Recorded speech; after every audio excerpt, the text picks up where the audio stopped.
ক্লাসে কি বলছিলাম অ্যাসাইনমেন্টের কথা? তোমাদের সবার হচ্ছে বিএমআই, তারপর হচ্ছে ফিজিক্যাল অ্যাক্টিভিটি, তারপর কোনো ইয়া আছে কিনা, শরীরের রোগ প্রতিরোধ ক্ষমতা কেমন, বা হচ্ছে অসুস্থ কিনা, কেউ সুস্থ অসুস্থ এটার উপর ডিপেন্ড করে একটা ডায়েট চার্ট তৈরি করা, তাই তো? জি ম্যাম। জি ম্যাম।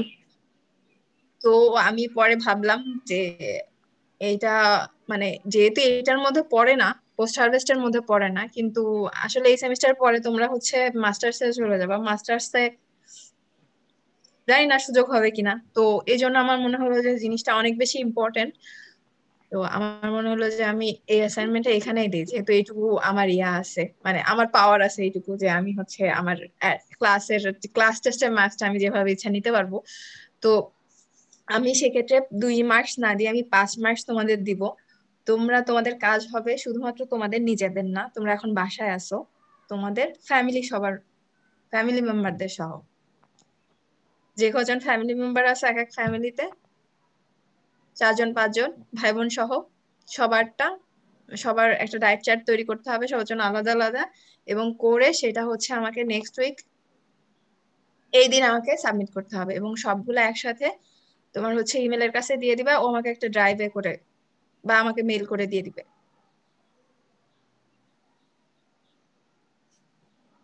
বোঝা গেল?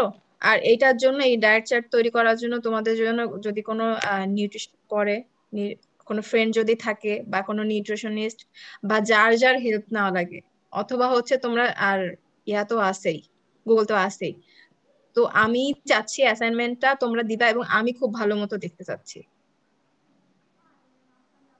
আমি হয়তো সবকিছু নাও বুঝবো, আমার সমস্যা নাই, গুলজা স্যার আছে, বোরহান স্যার আছেন, বা অন্যান্য যারা এক্সপার্ট আছে আমি তাদের সাথে যেয়ে কথা বলবো, কিন্তু হচ্ছে আমি চাচ্ছি তোমরা অ্যাসাইনমেন্টটা দাও।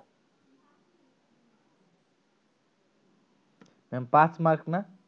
হ্যাঁ, 5 মার্কস। তাইলে তো আমি ফ্যামিলি মেম্বারের জন্য বাড়াই দিচ্ছি মার্কসটা। তাইলে তো ঠিক আছে, ঝাঁপায়ে পড়তে হবে এই অ্যাসাইনমেন্টের জন্য। অবশ্যই ঝাঁপায় পড়বা। এবং হচ্ছে আমি গতদিন বলছিলাম যে তোমার বাবা মার ক্ষেত্রে তাদেরকে বুঝাবা, বা যেহেতু ওটা সম্ভব না এখন, যেহেতু মার্কস আছে তোমরা বাসায় ইজিলি বলতে পারবা যে ম্যাডাম অ্যাসাইনমেন্ট দিয়েছেন, এখন তো কিছু করার নাই। তো তাদের সাথে কথা বলবা, তাদের কি কি মানে তাদের সাথে একটা কমিউনিকেশনও, একটা ভালো একটা তোমাদের কমিউনিকেশন তৈরি হবে, এবং খাওয়ার ব্যাপারে তখন দেখো একটু হলো তোমাদের জন্য ইজি হবে তাদেরকে মোটিভেট করা। ঠিক আছে? আর সত্যি বলতে হচ্ছে আমার নিউট্রিশন নিয়ে কাজ করার অনেক ইচ্ছা, মানে এখন অনেক বেশি প্রকট হয়ে গেছে ব্যাপারটা। তো যদি সম্ভব হয় ওরকম, তো আমার ইচ্ছা আছে খুব, মানে নিউট্রিশনের উপর পিএইচডি করা। আমি জানি না কি আছে কপালে, তোমরা সবাই দোয়া করো যেন ওটা সম্ভব হয়। আমাদের জানা উচিত না, কি বলো, নিউট্রিশন নিয়ে? জি ম্যাম। যেহেতু ফুডে পড়ছে, অন্তত অন্তত আমাদের কিরকম খাওয়া উচিত সেটা নিয়ে সম্পর্কে একটু স্টাডি করা উচিত। তো অ্যাসাইনমেন্টটা করতে হলো তোমাদেরকে স্টাডি তো করতেই হবে, যেহেতু এখন একজন মানুষ না, মিনিমাম 4 জন বা 5 জন মানুষের জন্য তোমাকে স্টাডি করতে হবে। তো অবশ্যই এই অ্যাসাইনমেন্ট থেকে তোমরা সবাই কিছু না কিছু জানবে এবং বেনিফিটেড হবে, আই থিংক। ম্যাম আমার একটা প্রশ্ন ছিল। হ্যাঁ, বলো। আমাদের এই কোর্স কারিকুলাম ডিজাইন করছে কি আসলে? এটা না অনেক আগের করছে, বুঝছো? এবং আমি জানি না, আমার খুবই কি বলবো, মানে এই একটা টার্ম আছে না, ফাত্রা টাইপের লাগে, মানে সবগুলা না, অনেকগুলা লাগে। ম্যাম প্রত্যেক সেমিস্টারে এই ফ্রিজিং পড়ি, প্রত্যেক সেমিস্টারে এই প্লাঙ্কস ইকুয়েশন, হিট ট্রান্সফার এইসবই পড়তেছি, মনে হইতেছে ফার্স্ট ইয়ার থেকে পড়তেছি। তবে হচ্ছে এবার যে আমরা এই নতুন কোর্স কারিকুলাম আপডেট করলাম না, সব ফ্যাকাল্টিতেই মোটামুটি, তো অন্যান্য ফ্যাকাল্টির কি হয়েছে জানি না, তবে আমাদের ডিপার্টমেন্টের অনেক নতুন নতুন সাবজেক্ট আসছে। এখন ওগুলো পড়ানোর জন্য মানুষ দরকার। এই 1-1 থেকে যেগুলো শুরু হয়েছে ওইটা বেটার, মানে তোমাদের এখন যেটা আছে তার থেকে ওটা অনেক বেটার।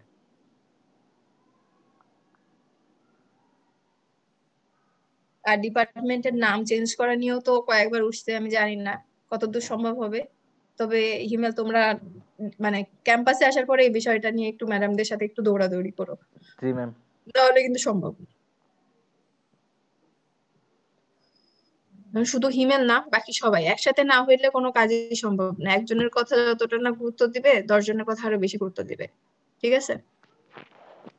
আর পলি ম্যামের সাথেও কথা বলো, শুধু তোমরা বেনিফিটেড হবে না, বাকি যে লেভেল আছে অন্যান্য আমাদের ফুডের, সবাই বেনিফিটেড হবে। আচ্ছা, আমি শুরু করি। সবাই অ্যাসাইনমেন্ট বুঝতে পারছো তো? কারো কোনো প্রশ্ন থাকলে আমাকে এখনই করে ফেলো। ম্যাম ডায়েট চার্ট কি করার জন্য কি কি জানতে হবে আগে বললেন, ওটা বুঝিনি। বিএমআই আর কি কি?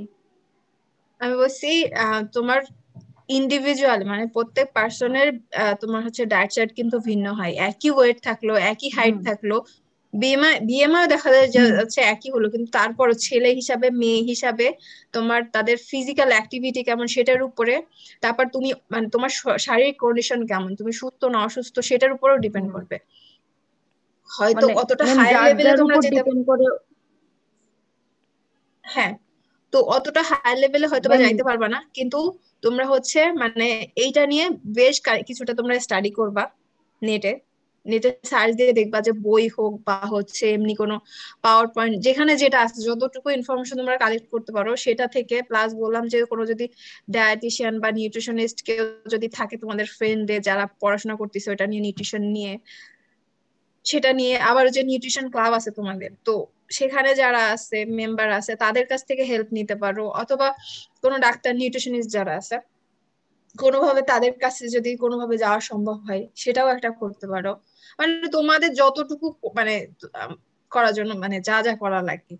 আর যেহেতু মার্কস দিছি মানে 5 মার্কস দিছি এটার জন্য, তো একটু সিরিয়াস হয়ে আমি চাচ্ছি তোমরা করো, ঠিক আছে?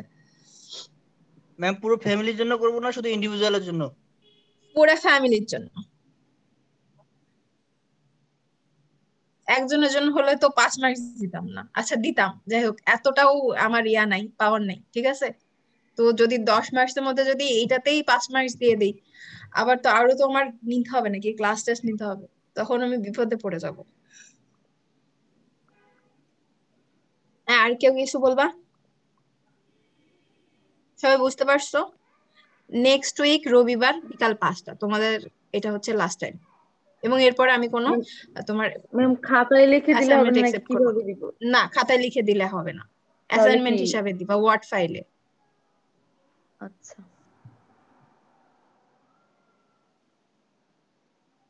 আর সবাই একটু অ্যাসাইনমেন্টের কভার পেজ বা একটু ভালো করে রিপ্রেজেন্ট করার মানে চেষ্টা করবা। মানে আমরা অনেক বেশি না হচ্ছে মানে আপডেটেড হইতে পারতেছি না সময়ের সাথে, একটু আপডেটেড হওয়া দরকার সবাইকে, শুধু তোমাদের না, আমার নিজেকেও। আমি চেষ্টা করতেছি, সো তোমরা চেষ্টা করো। তাজ বুঝতে পারছো? তাজ, তাজিন? জি ম্যাম। জি ম্যাম। এখন তাজিন যদি জিজ্ঞাসা করে সে বাপের বাড়ি করবে না শ্বশুর বাড়ি করবে, সেটা কোনটা অ্যান্সার দিব?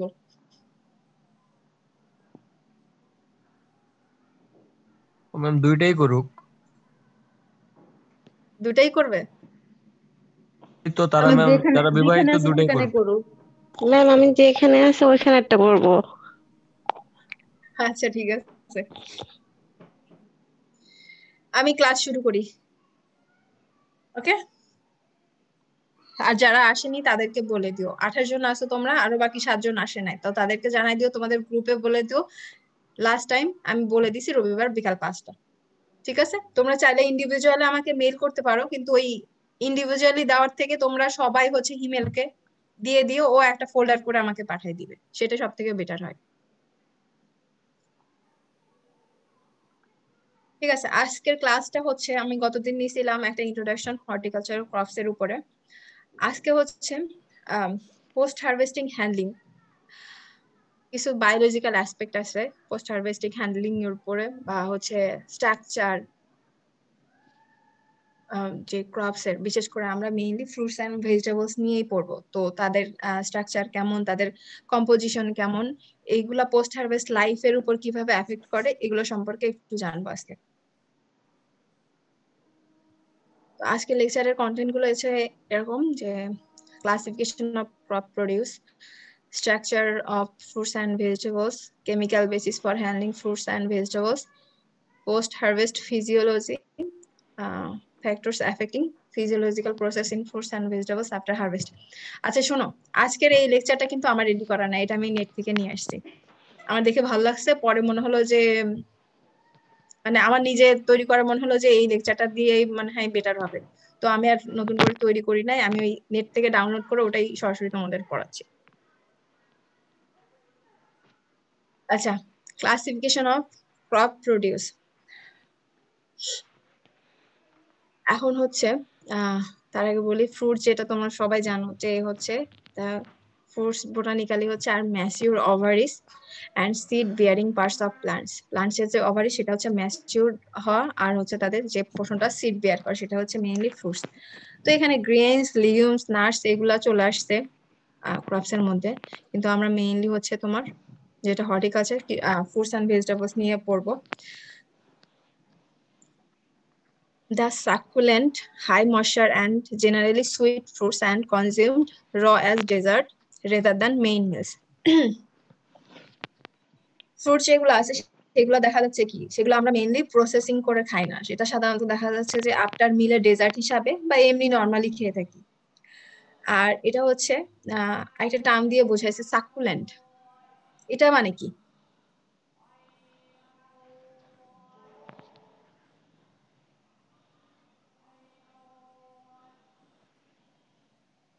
সাকুলেন্ট বলতে কি বুঝায়? ম্যাম রসযুক্ত মানে রসালো টাইপ। রসালো টাইপ। আচ্ছা, সাকুলেন্ট প্লান্ট গুলা দেখছো কি? সাকুলেন্ট প্লান্ট কোনগুলাকে বলে? ম্যাম ছোট থাকে, মানে অনেক বড় হয় না এগুলা, আর ভিতরে পানি থাকে মনে হয়, মানে ময়েশ্চার থাকে অনেক এগুলোর ভিতরে। আচ্ছা, মশা থাকে অনেক বেশি। আচ্ছা, সাকুলেন্ট বলতে যে ফ্রুটের ক্ষেত্রে বোঝায় যে ফ্লেশি যে অংশটা যেখানে মশার কন্টেন্ট অনেক হাই থাকে সেটা হচ্ছে তোমার সাকুলেন্ট বোঝায়। আর সাকুলেন্ট প্লান্ট আমরা এই কি বলবো, আমাদের অনেকেই দেখা যাচ্ছে যে বাসায় গার্ডেনে থাকে, ছোট ছোট ট্রি গুলা হয় কিন্তু পাতাগুলা অনেক বেশি মানে সফট লেদারি টাইপের, ভিতরে ময়শ্চার থাকে। ম্যাম অ্যালোভেরার গাছেও তো এরকম হয়। সরি, হ্যাঁ অ্যালোভেরা, তারপর হচ্ছে এই যে ক্যাকটাস গুলাও এরকমই। আর একটা হচ্ছে পাতাবাহার মনে হয় বলে ওইগুলাকে, সাকুলেন্ট ট্রি বাংলার একটা আছে পাতাবাহার। আচ্ছা, আর হচ্ছে ভেজিটেবলস বলতে যেটা বোঝায় যে এটা হচ্ছে একটা প্ল্যান্টের যে পোষণটুকু আমাদের খাওয়ার যোগ্য ভেজিটেবলস, এটা ইনক্লুড করা হচ্ছে root, stems, tubers, leaves etcetera. আর ভেজিটেবলস গুলা কি হয় দেখা যাচ্ছে সাধারণত তোমার কনজিউম করা হয় প্রসেসিং এর মাধ্যমে, আবার অনেক সময় দেখা যাচ্ছে সালাদ হিসাবে তোমার মেইন মিলের সাথেও তোমার কনজিউম করা হয়। Harvested fruits and vegetables have the following characteristics, সেটা হচ্ছে এদের হাই ময়েশ্চার কন্টেন্ট থাকে, এবং যার জন্য বেশি ময়েশ্চার কন্টেন্ট থাকে দেখে এরা অনেক বেশি হাইলি পেরিশেবল। পেরিশেবল বলতে তারা দেখা যাচ্ছে দ্রুতই তাদের শেলফ লাইফটা খুব বেশি দিন থাকে না, এবং তাড়াতাড়ি তারা নষ্ট হয়ে যায় যদি তাদেরকে আমরা প্রিজার্ভ না করি বা তাদেরকে প্রসেস না করি। এখন ক্লাসিফিকেশন হচ্ছে একটা ক্লাসিফিকেশন করা হয়েছে morpho anatomical basis for perishability of fruits and vegetables. Morpho anatomical মানে কি, যে হচ্ছে তাদের সাইজ, শেপ বা অঙ্গ সংস্থান বা শারীরিক ইয়ার উপরে ভিত্তি করে তাদের পেরিশেবিলিটির উপরে ডিপেন্ড করে ফ্রুটস অ্যান্ড ভেজিটেবলস এর ভাগ করা হয়। প্রথমে এখানে দেখা এসেছে plant parts or organ utilised. Leaves and flowers wilt easily, flower buds open. আচ্ছা, দেখা যাচ্ছে কি হারভেস্টিং এর পরে যদি এটাকে প্রিজার্ভ না করা হয় তাহলে কি যে লিভস থাকে এবং ফ্লাওয়ার্স থাকে সেগুলা হচ্ছে উইল্ড মানে হচ্ছে নেতায় যায় খুব তাড়াতাড়ি, অথবা হচ্ছে ফ্লাওয়ার বার্ড যেটা আছে ফুলের কুড়ি সেটা হচ্ছে ওপেন হয়ে যায় বা ফ্রুটস পেকে যায়। Bulbs, tubers and storage roots, যেমন হচ্ছে বাল্ব জাতীয় যেগুলো আসছে যেমন হচ্ছে তোমার পেঁয়াজ, রসুন, টিউবার্স হচ্ছে তোমার ওল বা হচ্ছে আলু, এগুলা তোমার যদি স্টোরেজ কন্ডিশনে না রাখা হয় তাহলে দেখা যাচ্ছে স্প্রাউট হয়ে যায়, অথবা তাদের হচ্ছে শুট যেটা হয় সেটা হচ্ছে তোমার বড় হয়ে যায় বা হচ্ছে বৃদ্ধি হয়ে যায়। তারপর আছে nature of the fruit wall. Fruit ওয়ালের উপরে ডিপেন্ড করেও হচ্ছে ফ্রুটসটাকে হচ্ছে ক্লাসিফাই করা যায়। যেমন হচ্ছে কিছু কিছু ফ্রুট, এখানে দুইটা চিত্র দেওয়া আছে, একটা হচ্ছে অ্যাভোকাডো, একটা হচ্ছে তোমার টমেটো। একটা ফ্রুটে দেওয়া আছে যে fruit wall consists of both the peel and the edible portion excluding the seed. এখন এইখানে দেখো শুধুমাত্র পেরিকার্প মানে যেটা হচ্ছে সিড বাদ দিয়ে যে অংশটা আমরা খেয়ে থাকি সেটাকে আবার তিনটা ভাগে ভাগ করা যায়, এক্সোকার্প, মেসোকার্প আর হচ্ছে এন্ডোকার্প। এগুলো মনে হয় তোমরা হচ্ছে হর্টিকালচারে একটু পড়ছো। আর হচ্ছে এখানে টমেটোর ক্ষেত্রে যেটা আলাদা সেটা হচ্ছে পেরিকার্প ছাড়াও দেখা যাচ্ছে প্লাসেন্টা, তারপর হচ্ছে ফিউনিকুলাস এবং হচ্ছে সিড থাকে। তো টমেটোর ক্ষেত্রে এখানে আছে যেমন হচ্ছে ওয়ালে ওভারি ওয়াল যেটা পেরিকার্প, সেখানে হচ্ছে এই যে একদম আউটার লেজ এটা সেটাকে বলা হয় এক্সোকার্প, মিডিল লেয়ার সেটা হচ্ছে মেসোকার্প এবং হচ্ছে ভিতরে এটা হচ্ছে এন্ডোকার্প। এবং ভিতরে এটা ওখানে শুধুমাত্র এর ক্ষেত্রে শুধু সিড ছিল, আর এটার ক্ষেত্রে প্লাসেন্টা মানে ওভারি যে ইয়াটা পোষণটা এবং হচ্ছে ফিউনিকুলাস আর হচ্ছে সিড থাকে। some terminologies in relation to fruit wall. এই ফ্রুট ওয়ালের আবার কিছু টার্মিনোলজিস চলে আসে এটার সাথে সাথে, যেমন হচ্ছে রিন্ড। রিন্ড মানে বুঝাইছে যে কোন একটা ফ্রুটসের বিশেষ করে সাইট্রাস ফ্রুট বা ওয়াটারমেলনের ক্ষেত্রে দেখা যাচ্ছে তাদের পিলটা হচ্ছে টাফ এবং হচ্ছে লেদারি হয়। এখানে ডান সাইডে চিত্রটা দেওয়া আছে যেটা হচ্ছে অরেঞ্জের পিলটা, এটাকে বলা হয় রিন্ড। পাল্প হচ্ছে যে এডিবল পোর্শন যেটা আমরা খাই মেইনলি সেটাকে বলা হয় পাল্প। আর এটা সবার পরিচিত, কিন্তু এই যে এরিল এটা একটু মনে হয় অপরিচিত, সেটা হচ্ছে the edible portion of rambutan, mangosteen, durian and হচ্ছে ল্যানজন্স। এটাকে হচ্ছে এরিল বলা হয়। এই রামবুটান খাইছো তোমরা? রামবুটান, তারপর হচ্ছে ল্যানজন্স মানে হচ্ছে লটকন।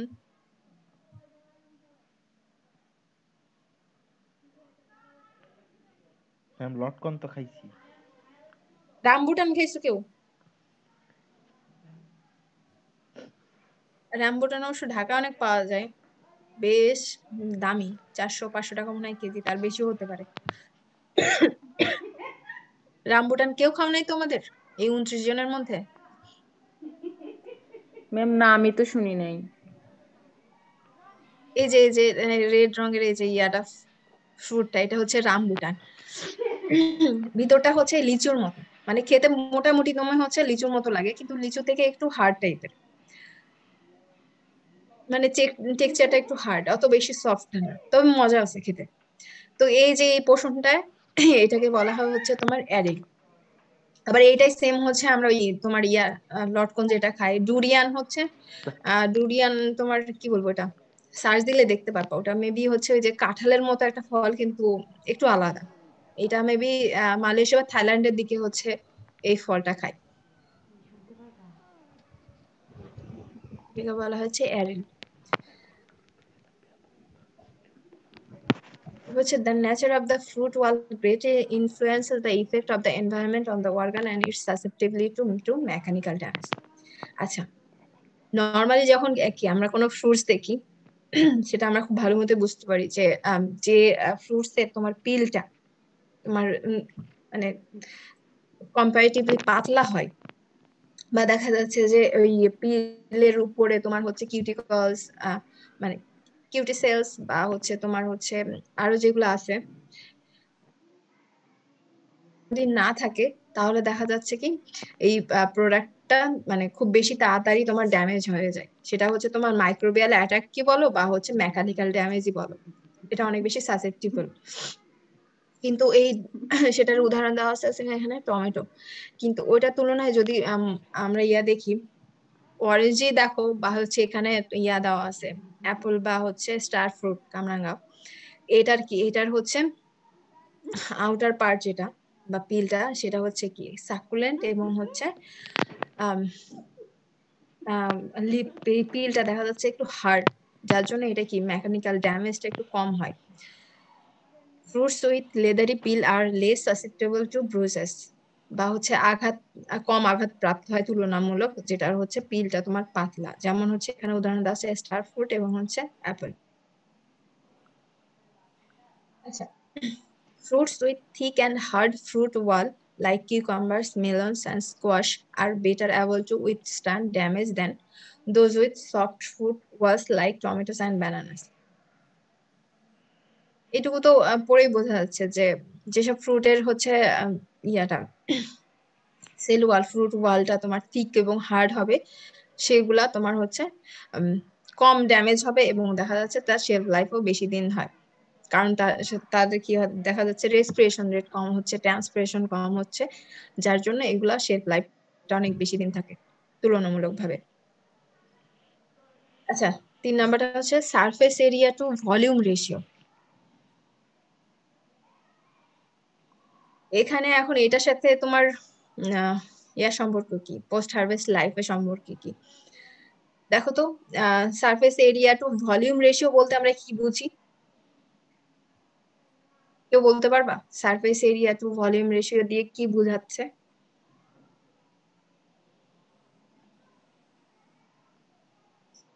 আজকে সবাই ঘুমাই গেলা নাকি?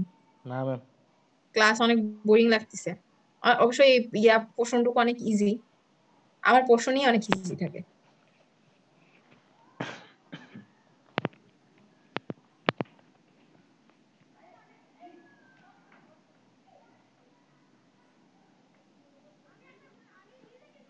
এই surface area to volume ratio বলতে কি বোঝায়, এবং এটার সাথে হচ্ছে তোমার এই পোস্ট হারভেস্ট লাইফের উপর কিভাবে এফেক্ট করে?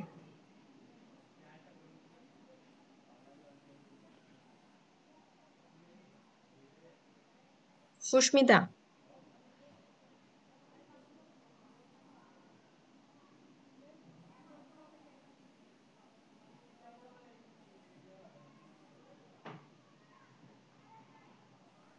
জি ম্যাম। তোমার কাছে কি মনে হচ্ছে এই টার্মটা দেখে?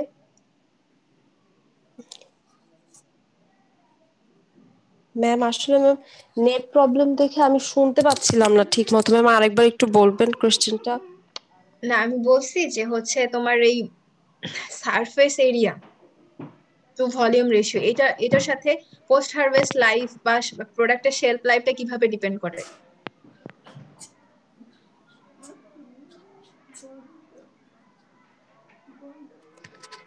ম্যাম আচ্ছা, আর আইডিয়া কেউ বলতে আসতেছে পারবে? না।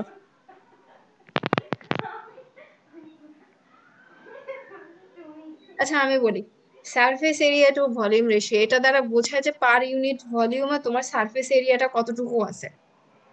তোমার এখন যত ইউনিট ভলিউমের সারফেস এরিয়াটা যত বেশি হবে তত কি হবে? এখানে দেখো এটুকু বলা আছে যে যত বেশি সারফেস এরিয়া বেশি হবে তত বেশি কি রেসপিরেশন রেট বেশি হবে, ট্রান্সপিরেশন বেশি হবে, অথবা কেমিক্যালের পেনিট্রেশনটাও বেশি হবে, এবং তোমার মাইক্রোবস এর অ্যাটাকটাও বেশি হবে, তাই তো? আমরা ইয়াতে তো পড়ছিলামই, তাই না? মাইক্রোবায়োলজিতে পড়ছিলাম যে সারফেস এরিয়া যত তোমার বেশি হবে তত মাইক্রোবিয়াল অ্যাটাকটাও বেশি হবে, নাকি গ্রোথটাও বেশি হবে।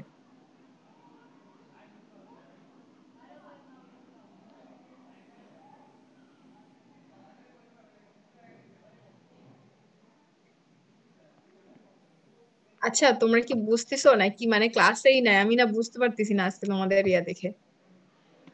ম্যাম আসি তো। আসি ম্যাম।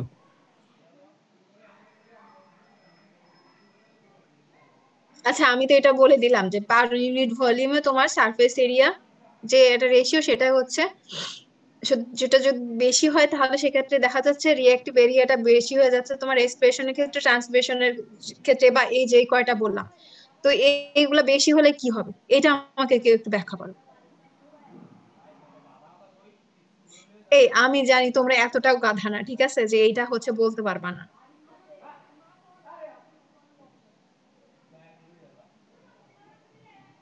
দীপ?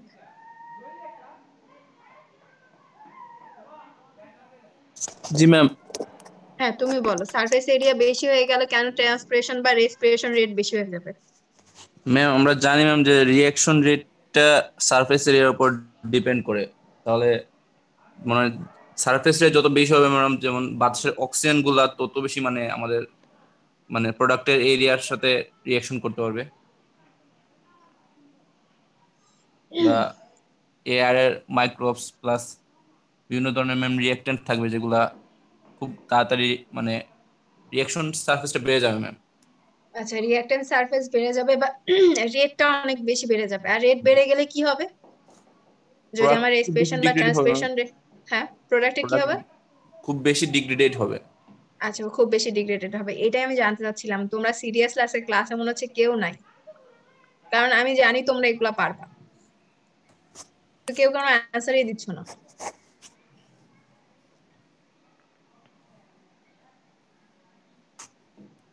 আচ্ছা পরের স্লাইডে যাই। এখানে দেখো, the greater the surface area to volume ratio, the faster the diffusion of gases involved in respiration, exit of water through transpiration and entry of microorganisms and chemicals। ওটাই এখানে মানে বিস্তারিত করে দেওয়া আছে যে যখন হচ্ছে আমার সারফেস এরিয়াটা বেড়ে যাবে ভলিউমের অনুসারে, তখন আমার রেসপিরেশনটা রেটটা বেড়ে যাবে। রেসপিরেশন রেট বেড়ে গেলে কি হবে, আমার গ্যাস যেগুলো আছে ইনভলভ আছে রেসপিরেশনে, সেগুলো দেখা যাচ্ছে তোমার ফার্স্টে ডিফিউশন হচ্ছে, এবং ট্রান্সপিরেশনে যে হচ্ছে কি হচ্ছে, ট্রান্সপিরেশনে তো ওয়াটারটা বের হয়ে যাবে প্রোডাক্ট থেকে। তো ওয়াটার পরিমাণ যদি বেশি বের হয়ে যায়, মানে রেটটা যদি বেশি হয়ে যায়, তখন কি হবে, তখন ওই প্রোডাক্টটা দেখো হচ্ছে কুচকায় যাবে, বা হচ্ছে সেটা প্রোডাক্টটা আস্তে আস্তে ডিটেরিয়েট করবে, এবং দেখা যাচ্ছে মাইক্রোবস এর এন্ট্রিও এবং কেমিক্যালস এর এন্ট্রিও তোমার বেড়ে যাচ্ছে, তাতে প্রোডাক্টের শেলফ লাইফটা কমে যাচ্ছে। তো আমাদের সেক্ষেত্রে কি করতে হবে, আমাদের চেষ্টা করতে হবে যে যত বেশি তোমার প্রোডাক্টের এই সারফেস এরিয়া তো কমাতে পারবো না, কিন্তু প্রোডাক্টটা কিভাবে রেসপিরেশন রেট বা ট্রান্সপিরেশন রেট কমানো যায় সেটার জন্য হচ্ছে ইয়া করতে পারি। যেমন হচ্ছে তার জন্য আমরা কি করতে পারি, প্যাকেজিং করতে পারি, বা হচ্ছে এয়ারের কন্ডিশন যেগুলো আছে অক্সিজেনের পরিমাণ সেটা কমাই দিতে পারি, বা হচ্ছে হিউমিডিটির উপরেও ডিপেন্ড করতে পারে। আচ্ছা হিউমিডিটি আমি পরে আসতেছি।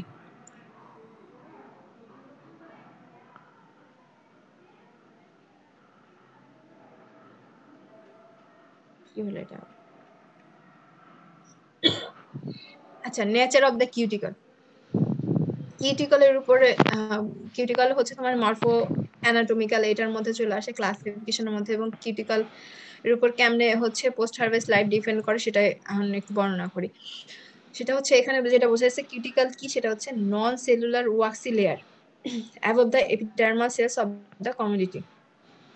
সাধারণত এই যে ফ্রুটস এর উপরে যে এপিডার্মাল একদম আউটার যে সেলটা থাকে সেটা হচ্ছে তোমার এপিডার্মাল সেল, যেখানে তোমার নন সেলুলার ওয়াক্সি, তোমার নো সেলুলার ওয়াক্সি একটা লেয়ার থাকে, যেটা কি করে সাধারণত তোমার এনভায়রনমেন্টে এক্সপোজড হয়ে থাকো, এবং ওই কিউটিকলের মাধ্যমে দেখা যাচ্ছে যে ভিতরে যে ইয়াগুলা তৈরি হয়, কেমিক্যালস বলো বা গ্যাস তৈরি হয় রেসপিরেশনে, সেগুলো এটার মাধ্যমে বের হয়, বা হচ্ছে এটার মাধ্যমে হচ্ছে তোমার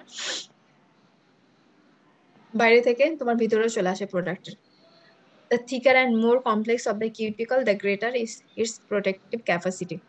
যত বেশি তোমার হচ্ছে কিউটিকলটা থিকার হবে এবং কমপ্লেক্স হবে, তত বেশি এটার কি ময়েশ্চার লসটা কম হবে, penetration of microbes and chemical যেটা আছে সেটাও কম হবে, তারপর মেকানিক্যাল ড্যামেজও কম হবে, এবং টেম্পারেচার চেঞ্জ দেখা যাচ্ছে সেটাও তুলনামূলক টেম্পারেচার ভ্যারিয়েশনটা কম হবে, এবং স্কেপ অফ ফ্লেভার কম্পোনেন্টস এর স্কেপিংটাও কম হবে। কারণ কি এখানে এই দুটা চিত্র দেখলে আমরা বুঝতে পারবো, একটা টমেটো দেওয়া আছে, একটা হচ্ছে অ্যাপেলের দেওয়া আছে।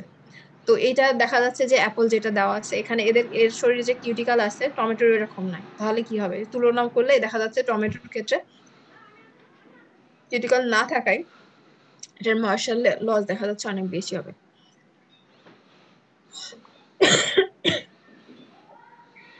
এখানে একটা জিনিস দেওয়া আছে, Langerhans is not waxy, hence Langerhans losses water fast which shows up as browning. Langerhans মানে যে লটকন সেটা হচ্ছে ওয়াক্সি না, যে সেজন্য Langerhans হচ্ছে ওয়াটার ফাস্ট লস করে এবং হচ্ছে shows up as browning. Banana deteriorates at a much slower rate. এটার সাথে ব্যানানা তুলনা করলে দেখা যাচ্ছে যে ব্যানানা যে পিলটা আছে অনেক বেশি তোমার হচ্ছে ওয়াক্সি এবং হচ্ছে ঠিক, যার জন্য এটার ইয়াটা ডেটোরিয়েটটা কম হয় এবং বানান তুলনামূলক বেশি ভালো থাকে বেশি দিন কম্পারেটিভলি। আর নিচে ছবিটা হচ্ছে পমেলো, এটা হচ্ছে এটা দেখো, এটার পিলটা দেখলেই বোঝা যাচ্ছে যে এটার কি রিন্ড যেটা আমরা বলছিলাম যে হচ্ছে তোমার লেদারি যে ইয়ারটা ওয়ালটা বা লেয়ারটা সেটা হচ্ছে রিন বলা হয়। তো এটা অবশ্যই কি করবে তোমার হচ্ছে ডান, এটা একটা ফোর্স মেবি এই ইয়া টাইপের, কি বলে গাব টাইপের মেবি। এটা একটু নেটে দেখো ডালান ডান লিখে, যে এটা থেকে এই পমেলোতে তোমার হচ্ছে ওয়াটার লসটা কম হয়। তারপর হচ্ছে নাম্বার অফ স্টোমাটা। তো নাম্বার স্টোমাটা যেটা আমরা জানি যে হচ্ছে পাতায় বা ফ্রুটস ওয়ালে যেটা থাকে সেটা হচ্ছে এই স্টোমাটার মাধ্যমে তোমার এটা একটা প্যাসেজওয়েজ ওয়াটার তোমার হচ্ছে লস হওয়ার জন্য বা হচ্ছে এয়ার তোমার রেসপিরেশনের জন্য সময় ভিতরে আসার জন্য। তো একটা প্রোডাক্টে যত বেশি বা লিভস যেটাই বলো ফ্রুটস বা লিভস যেখানে যত বেশি স্টোমাটা থাকবে তার মানে কি সেখানে তত বেশি তোমার ওই প্রোডাক্টটা ডেটোরিয়েট হবে, কারণ বলে ওয়াটার লস বেশি হবে। As the cuticle develops during full development and maturation, some of the stomata get covered. পিচে নামের একটা এই যে এটা দেখা যাচ্ছে কি, এটা কিসের মতো ইয়ার তো আসতেছে না। আচ্ছা এটা কিসের মতো লাগতেছে এই ছবির এই ইয়াটা? ভেজিটেবলস, পালং শাকের মতো কি? পালং শাক না ঠিক, তোমার হচ্ছে যে চাইনিজ যে ক্যাবেজ আছে সেটার মতো কিছুটা, কিন্তু এটার নাম হচ্ছে পিচে। এটা কেউ দেখছো? না ম্যাম। এইটা দেখা যাচ্ছে যে পার সেন্টিমিটার স্কোয়ারে তোমার যে পিচের লিফটাতে সেখানে দেখা যাচ্ছে 13,000 স্টোমাটা থাকে, যার জন্য কি এবং দেখা যাচ্ছে উপরে নিচে করে এটা ডবল থাকে। তো immature fruits have more stomata than mature ones. আচ্ছা ম্যাচিউর যে ফ্রুটস থাকে সেটার স্টোমাটা দেখা যাচ্ছে যে তোমার কম থাকে তুলনামূলক ইম্যাচিউর ফ্রুটস এর থেকে।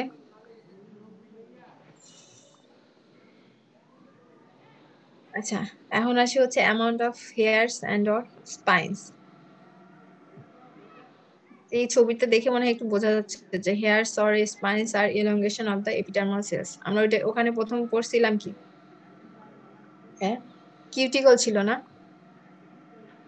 আর এখানে হচ্ছে হেয়ার বা স্পাইন, যেটা হচ্ছে এই যে কিউই ফ্রুটস, এইটার গায়ে এটা সারফেসে দেখা যাচ্ছে যে এই এপিডার্মাল সেলস থেকে এলংগেশন হয়ে হেয়ার বা স্পাইন বের হয়। তো যত বেশি হেয়ার বা স্পাইন বেশি হবে তত বেশি তোমার কি হবে, ওয়াটার লসটা বেশি হবে।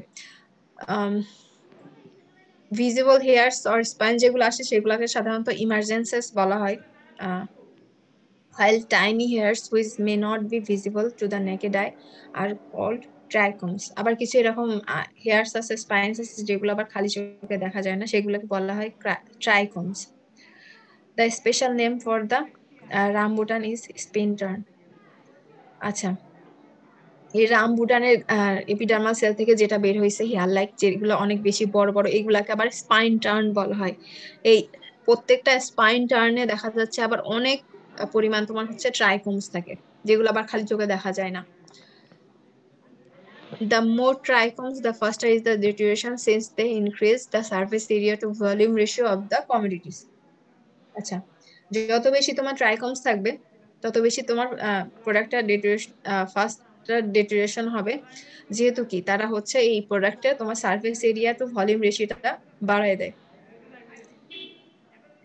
Single rambutan fruit has 200 to 400 spin turns with several trichomes per spin turn. একটা সিঙ্গেল রামবুটান দেখা যাচ্ছে 200 থেকে 400টা, এখানে দেখালাম যে 200 থেকে 400টা হচ্ছে তোমার স্পিন টার্ন থাকে। আবার এই একটা স্পিন টার্নে আবার তোমার অনেকগুলা করে তোমার ট্রাইকোমস থাকে। Lanzones has trichomes aside from having no ox on the cuticle. Lanzones এ দেখা যাচ্ছে যে ট্রাইকোমস থাকে কিন্তু কিউটিকল ছাড়া। আর Chinese cabbage has more trichomes than mustard, while peach has none. এই যে চাইনিজ ক্যাবেজ এখানে যে ছবিটা দেওয়া আছে এটা আর এই তোমার হচ্ছে পিচে যেটা দেখলাম এটা মোটামুটি কাইন্ড অফ একই রকম। তো এইটাতে আবার সুবিধা হচ্ছে এটাতে হচ্ছে তোমার ট্রাইকোমস থাকে অনেক বেশি, তুলনামূলক মাস্টার্ড থেকে কম, কিন্তু হচ্ছে আবার পিচেতে আবার যেটা সেটা হচ্ছে কোনো তোমার ট্রাইকোমস থাকে না। Presence of lenticels. Lenticels are circular group of protruding air-filled cells with a central opening which often takes the place of stomachs in fruits, stems and roots. আমরা এই যে আপেলের গায়ে এরকম অনেক সময় দেখি এই একটু সার্কুলার একটা পোর্শন থাকে, একটু উঁচু হয়ে থাকে, এগুলাকে বলা হয় লেন্টিসাস, এবং দেখা যাচ্ছে এগুলা এয়ার ফিল্ড বা এয়ার চলাচলের জন্য এই পার্ট গুলা তোমার মানে কাজ করে ফ্রুটস এর। তারপর হচ্ছে ল্যাটিসিফার্স, অনেক ফ্রুটস এ দেখা যাচ্ছে ল্যাটিসিফার্স থাকে, যেমন হচ্ছে যেখানে ছবিতে দেওয়া আছে পেঁপে বা হচ্ছে কাঁঠাল বা আম। এই ল্যাটিসিফার্স বলতে যে বোঝায় যে আমরা যে যখন এগুলা ছিঁড়ি তখন দেখা যাচ্ছে ওখান থেকে স্যাপ বা রাবার আঠা জাতীয় একটা পদার্থ তোমার নিঃসৃত হয় আম থেকে বা পেঁপে থেকে, এটাকে বলা হয় ল্যাটিসিফার্স।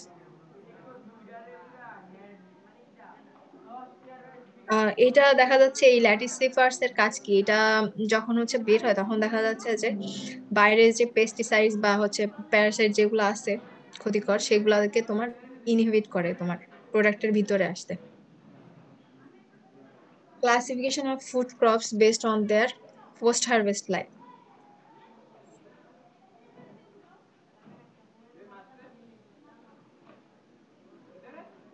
আচ্ছা 2 মিনিট একটু ব্রেক নেই। জি ম্যাম ঠিক বলছেন।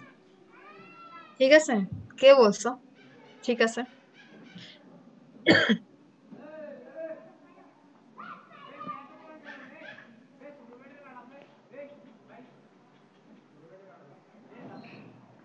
আমার সুযোগ থাকলে দেখা যাচ্ছে যে এখন তো অনেক অনেক সাবজেক্ট নেওয়া লাগে না, তো সবার আগে আমি এই সাবজেক্টটা হচ্ছে মানে আমার ইয়া থেকে বাদ দিয়ে দিব। এরকম আরো অবশ্য দু একটা সাবজেক্ট আছে। ম্যাম তাইলে এক কাজ করেন, নূপুর হ্যাঁ। ম্যাম রে এই সাবজেক্টটা দিয়ে আপনি ম্যাটার এই প্রপার্টিস ক্লাস নেন। কেন? এমনি আর কি, মানে রোটেট হইলো একটু। আরে ভাই যে মানে কত বলবো, এখন আপাতত 5টা ক্লাস নিচ্ছি, আর ভালো লাগে না। মানে হচ্ছে দুইটা কোর্স ওকে, বাট ম্যাক্সিমাম আমি মানে 3টাও মানে কি বলবো 3টাও অনেক বেশি প্রেসার হয়ে যায়। কিন্তু যদি একটা বা দুইটা করে কোর্স দিত আমি সেটার হয়তো বা আমার সর্বোচ্চ চেষ্টা করে সেটাকে মানে যতটুকু ভালো করা যায় আমি সেভাবে করতাম। কিন্তু কি বলবো এই 5টা সাবজেক্টের লেকচার গোছাইতে আমার এত টাইম চলে যায় যে এইটাকে আমি আরো অনেক ভালো করে প্রেজেন্ট করব সেই সুযোগটা আমার হয় না। দেখা যাচ্ছে যে কি বলবো তোমাদের, আমার নিজের প্রতি ফেড আপ। আমি 1 বছর বা 2 বছর আগে যখন হচ্ছে ফুড সায়েন্স ক্লাসটা শুরু করি তখন আমার লেকচার রেডি করা যেমন ছিল আর এখন এটার মধ্যে আমি নিজেই বলবো অনেক মানে আকাশ পাতাল পার্থক্য।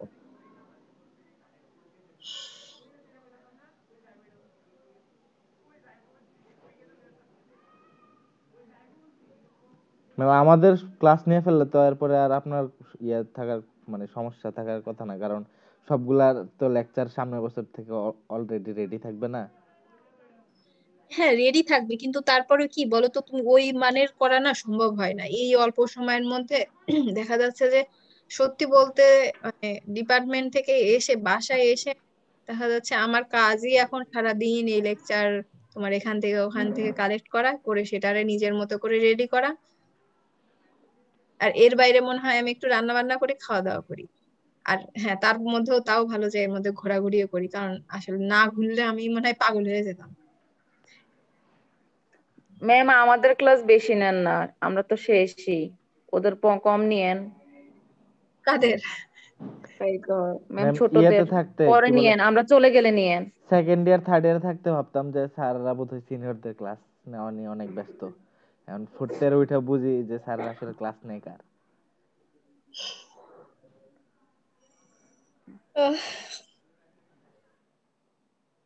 না আমার শুধু এইটুকু মাঝে মধ্যে অবশ্য খারাপ লাগে, মানে আমার নিজের প্রতি এটা বিশ্বাস আছে যে ইনশাল্লাহ মানে হয়তো এখন যেরকম সমস্যা হচ্ছে এরকম হয়তো 5 বছর পরে এরকম হবে না, কারণ তখন আমি এক্সপেরিয়েন্সও থাকবো বা আমার অনেক আমি বুঝে মানে ফেলবো যে কোথায় কোনটা কি করতে হবে না করতে হবে, কিন্তু সেটা এখনো অতটা আমি বুঝে উঠতে পারি না।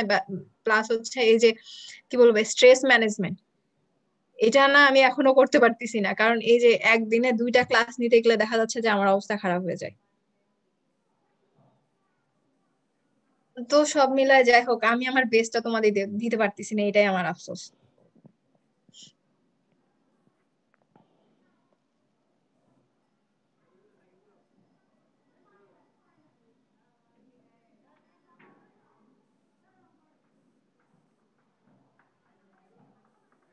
ইয়া করবা, কি বলে, ইকবাল স্যার, গুলজার স্যার, এখন তো নজরুল স্যার, বুরহান স্যার ওভাবে ক্লাস নেন না, পলি ম্যাম আছেন, টিটু স্যার আছেন, আহ, ওনাদের ক্লাসগুলো বেশি করে নেওয়ার জন্য তোমরা বলবা, কারণ ওনারা আসলে মানে ক্লাস নেয় বা না নেক, ওনারা আসলে অনেক বেশি জানেন আমাদের থেকে।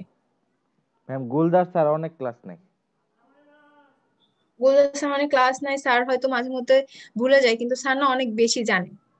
আমি মানে রিসেন্ট স্যারের সাথে আমার মেশার গিয়েছে, আমি জানি যে স্যার আসলে অনেক জানে, এবং মানে এরকম জানা নিয়েই ক্লাস নেওয়া উচিত আমার মনে হয়। মানে প্রথমে দেখা যাচ্ছে যে ঠিক আছে আমাদের ইয়া নাই, কিন্তু একটা লেকচারার বা শুরুর দিকে একজন টিচারকে ম্যাক্সিমাম একটা থেকে দুইটা ক্লাস দেওয়া উচিত, তার বেশি দেওয়া উচিত না।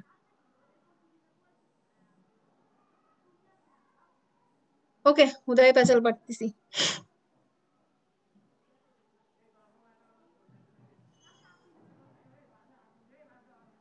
আচ্ছা, আজকে আর ক্লাস না নেই।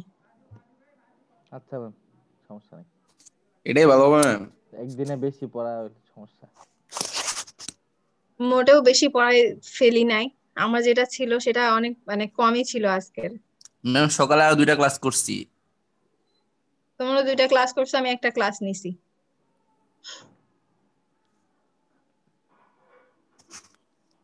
একটা ক্লাস নিতে মানে কি বলবো, আমার মনে হয় মিনিমাম 10 ঘন্টা সময় দেওয়া উচিত, তো তাতেও মনে হয় না খুব বেশি কিছু হয়। ম্যাম দিনই তো 24 ঘন্টা, 10 ঘন্টা সময় দিলে ঘুমাবেন কখন, অন্যান্য কখন কাজ কখন? খাবেন কখন? আহ, তাহলে ম্যাম 5টা ক্লাসের জন্য কি 50 ঘন্টা সময়? তুমি সিরিয়াসলি, তোমরা হয়তো বিশ্বাস করবা না, আমি হচ্ছে বলি, আমার যখন কালকে একটা ক্লাস থাকে, ধরো আজকে দুপুর থেকে আমি শুরু করি, দুপুরে খাওয়া দাওয়া করে শুরু করলাম, বিকাল হলো, সন্ধ্যার দিকে হয়তো একটু ফ্রি হলাম, একটু রেস্ট নিলাম, নেওয়ার পর আবার দেখা যাচ্ছে শুরু করি রাত্রে 10টা 11টা পর্যন্ত, তারপর আবার দেখা যাচ্ছে সকালে একটু পড়ে তারপর ক্লাস।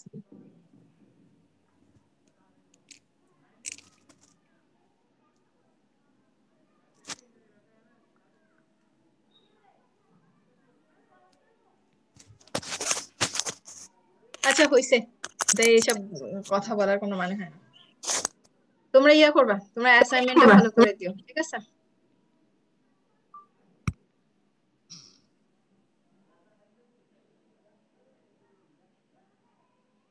আচ্ছা, থাকো, আজকে আজকে আর আর কথা বলতে ইচ্ছে করতেছে না। আর রবিবারে ইনশাল্লাহ, নেক্সট রবিবারে ক্লাস দেবো। আচ্ছা ম্যাম। ওকে, আল্লাহ হাফেজ।